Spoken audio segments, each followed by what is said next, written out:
دکتر صاحب از پکتیا بودن، پشتو زبان بودن، اما فارسی رو به فصاحت صحبت میکرد مثل که پشتو رو صحبت میکرد. و من در مدت 50 سالی که دکتر صاحب رو شناختم، یک روز من از زبان دکتر صاحب نشنیدم که این گفته باشه که تاجک، هزاره، پشتون، فارسی زبان، کابلی، هیچ وقت. افغان بود. این صفت رو داشت و او افغانستان رو برای افغان و اما کسایی که در اونجا بودن برش افغان بود. و زمانی که من لندن میرفتم تصادفاً شو وقت شو بود، دکتر صاحب از کار آمد و لطف کردن گفتن که صبح میری خیلی بیا یک جای میبینیم پیش از رفتن.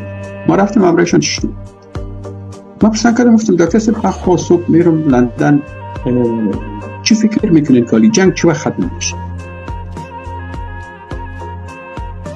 میکرویان زندگی میکردن.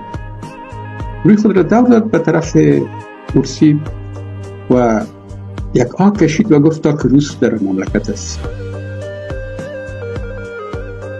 این از اون وقت در فکر ازی بود که چی کار باید شود که روسا از افغانستان خارج شد.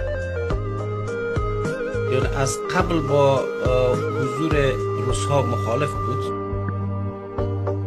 حضور روس‌ها را ادامه جنگ می‌بود و تلاشش ای بود که باید که این جنگ خاتمه.